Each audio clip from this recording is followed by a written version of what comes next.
Este es un episodio de Cultura Relojera desde 1960 Company y continúa la cobertura especial que abrimos con el Watch Report sobre Artemis II, publicado el sábado 4 de abril. Pero bueno, antes de meternos a analizar los relojes específicos de la misión, es clave que respondamos una pregunta mucho más de fondo, y es ¿por qué? ¿Por qué, en medio de la tecnología más sofisticada que uno pueda imaginar, un astronauta sigue necesitando llevar un reloj en la muñeca? La respuesta, como vamos a ver, va mucho más allá de una simple tradición. Para entenderlo, vamos a seguir un camino lógico. Empezaremos con la pregunta esencial, luego la lección que nos dejó el Apolo sobre la redundancia. Veremos su rol como ancla, tanto biológica como operativa, y la idea del tiempo a escala humana. Después conectaremos todo esto con las misiones Artemis de hoy para terminar con una idea clave. La función siempre estuvo antes que el mito. Muy bien. Empecemos por la distinción más importante, la que de hecho da origen a todo este argumento. A ver, por un lado tenemos el tiempo de la nave. Es un sistema centralizado potentísimo, sí, pero es inherentemente vulnerable. ¿Por qué? Porque depende de la energía del vehículo. Si los sistemas principales fallan, sus pantallas simplemente se apagan. Y por otro lado está el tiempo personal del astronauta, que está ahí en su reloj, y esto es otra cosa. Es autónomo, es independiente. Al reloj no le importa que la nave esté viva para funcionar. Es una referencia que va atada al cuerpo, no al vehículo. Y es precisamente esa autonomía la que nos lleva de cabeza al primer y más poderoso argumento para que exista: la redundancia. En ingeniería aeroespacial, la redundancia no es un lujo, es una filosofía de diseño. ¿Qué significa? Duplicar los sistemas críticos partiendo de un principio que no se puede negociar. Se asume que tarde o temprano el sistema primario va a fallar. No es una cuestión de si acaso, sino de cuándo. Y en ese contexto, el reloj de pulsera es, en esencia, el sistema de cronometraje redundante. La prueba histórica, y la más dramática, es el caso del Apolo 13. Cuando esa explosión dejó a la nave sin energía, la tripulación dependía de una corrección de rumbo completamente manual. El único instrumento que tenían capaz de medir con precisión los 14 segundos de encendido de motor que necesitaban para sobrevivir era el cronógrafo mecánico en su muñeca. Esa maniobra, cronometrada a mano, los trajo de vuelta a casa. ¿Y ese evento? Bueno, ese evento cimentó para siempre el argumento funcional del reloj en el espacio. Pero claro, sobrevivir a una catástrofe es solo el primer nivel. El reloj también cumple una función biológica y operativa constante, en el día a día. Pensemos en esto. Aquí en la Tierra, nuestros ritmos biológicos están anclados al ciclo de día y noche. Es algo intuitivo, pero en el espacio, esa referencia se pulveriza. En órbita baja, se vive un amanecer cada 90 minutos. Y en un viaje a la Luna como los de Artemis, no hay ningún ciclo reconocible.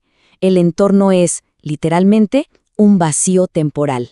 Y frente a ese vacío, el reloj de pulsera se convierte en una especie de brújula biológica, porque no solo mide el tiempo, le impone una estructura humana a un entorno que de por sí no la tiene.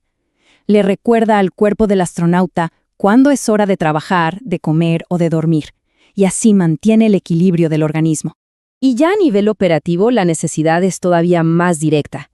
Durante una caminata espacial, una EVA, un astronauta no puede simplemente darse la vuelta y mirar un panel.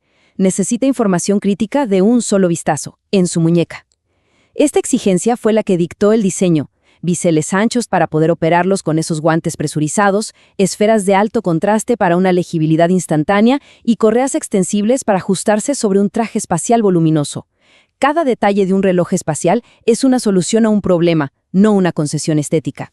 El cuarto pilar es la necesidad de gestionar el tiempo en dos escalas que corren en paralelo, la de la misión y la del individuo.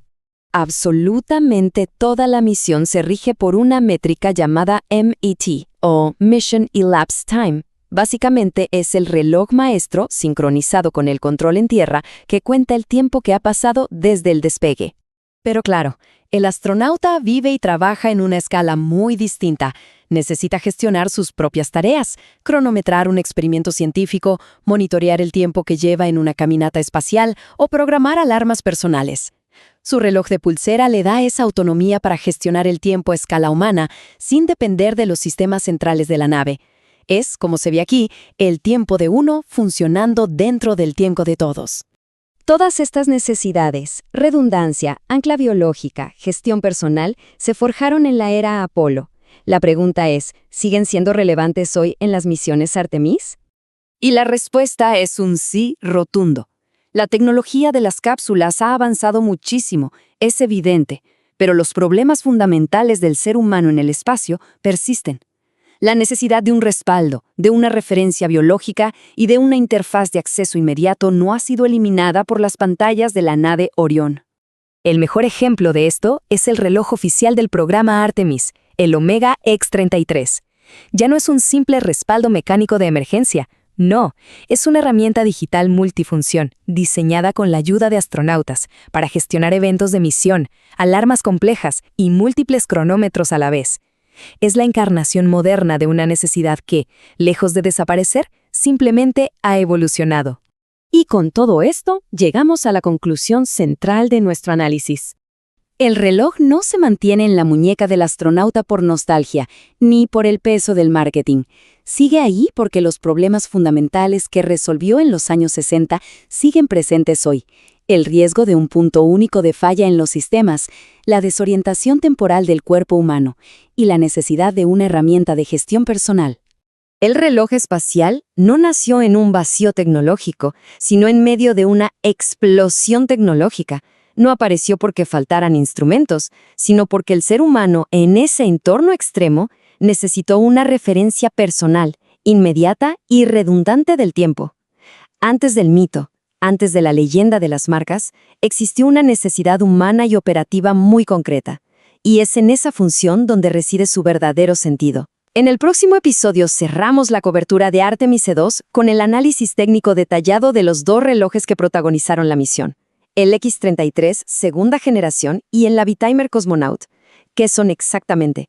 ¿Qué los distinguen? ¿Y por qué la NASA sigue eligiendo hardware de hace 2 décadas cuando Omega fabrica versiones más avanzadas del mismo concepto? Suscríbase y active las notificaciones para no perderlo. The 1960 Company, la cultura del objeto.